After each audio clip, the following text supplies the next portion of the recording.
So first of all, I want to really thank for the organisers for putting this on and for funding our bid. It's really exciting for us. We're so looking forward to getting more into this. Our project is on looking at analysing the challenges facing cooperative food delivery platforms and looking to co-design solutions to those, working with our partners. So let me just first introduce us, the team. So I'm a researcher at the University of Exeter, and I also do some work for a think tank called Autonomy. And my co-researchers in this, Phil Jones and Julian Saravo, are researchers at this think tank. And together we're hoping to work with cooperatives to try and design some solutions to challenges that they're facing. So here are our two project partners for this. So we're working with two main groups. One of them is CoOpCycle. Now, this is a European-wide federation of cycle couriers who are basically organizing different cooperatives in many different cities. It started in France, but it's now spread to lots of different European cities, and they're starting to open up some partnerships with UK-based courier cycle cooperatives. We're also working with Cooperatives UK, who are the peak body that do a lot of advocacy and support services for cooperatives in the UK. And so they're our two main kind of institutional or organizational partners. And what we're doing is we're working with them to provide resources for a whole bunch of emerging cooperatives that are starting to pop up in lots of cities across the UK. So what we're finding is that during the COVID pandemic in particular, a lot of these solidarity movements started up where people started volunteering who had bicycles and cargo bicycles and who were helping deliver food to people. And through some of these grassroots movements, people started to think about, well, what kind of cooperative business model could emerge from this? How could we keep this going? How could we scale it up to be something more? So some of these cooperatives had started before COVID, but quite a few new ones have started up.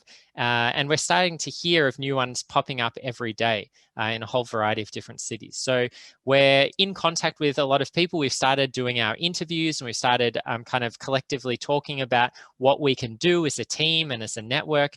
So it's really exciting, and we're really looking forward to keep going with this project. So what are we doing then? There's a couple of main goals of the project. So a lot of this in the beginning, it's about getting those soft skills and developing these networks to try and think about co-designing what the actual problems are. So we're in a lot of discussions with these cooperatives. Next week, we're going to host a kind of get together with all of the cooperatives from across the UK. And we're going to discuss what resources they need.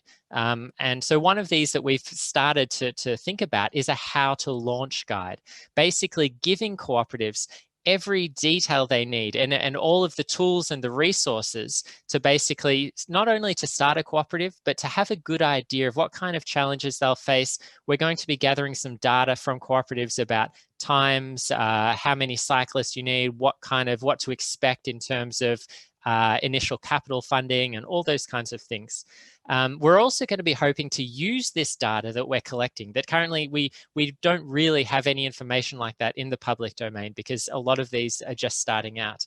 But we're also hoping to feed some of this through in a policy paper to help address how local governments in particular, but also perhaps at a national level in terms of regulations and capital investment, how government can assist and foster the development of a cooperative industry, particularly in the food delivery sector. And so finally, we want this project basically to be the start of an ongoing network. We would like to get all these people in conversation so that they're basically on a WhatsApp group or on a Slack group together, and they're able to share resources, advice, and things like that. So that's the main goals that we want to get out of this project. So the food delivery economy is growing rapidly. It is a kind of multi-billion-dollar market. We're thinking that by 2023, it's going to be worth £6.7 billion in the UK alone. It is also a fiercely competitive market. So it poses real challenges for emerging new players, particularly those that adopt the cooperative model and aren't willing to kind of offer really poor wages or offer super kind of competitive prices to block out the competition. So the food delivery economy is growing fast, but unfortunately, it's led to a lot of negative externalities. Now, we've all seen the news stories of how precarious and difficult the employment can be in this sector.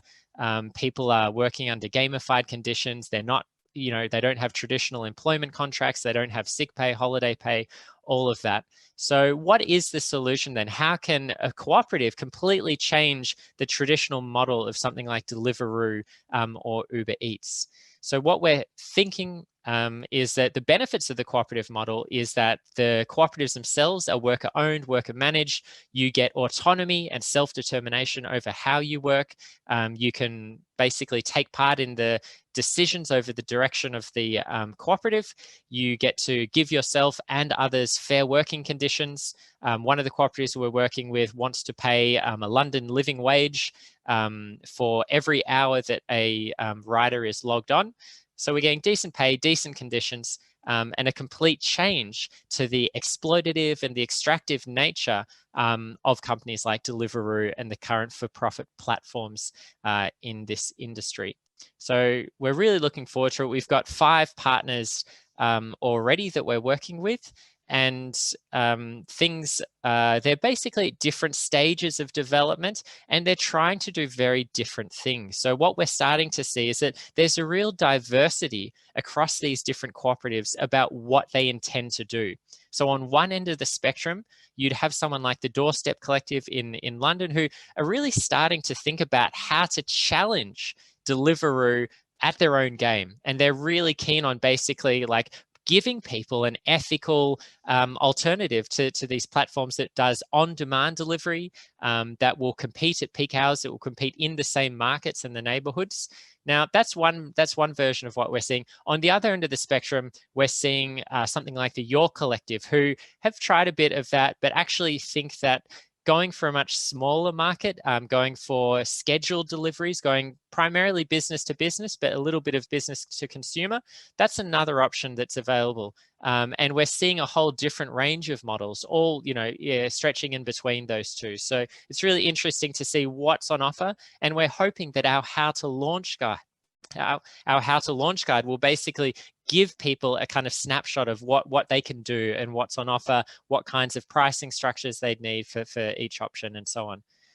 So some of them are working with this software that's made available by CoOpCycle, one of the partners. So essentially, this is kind of like, you could envisage it as like a clone of the Deliveroo software. It allows you basically to have a food tech side, which is customer and restaurant facing.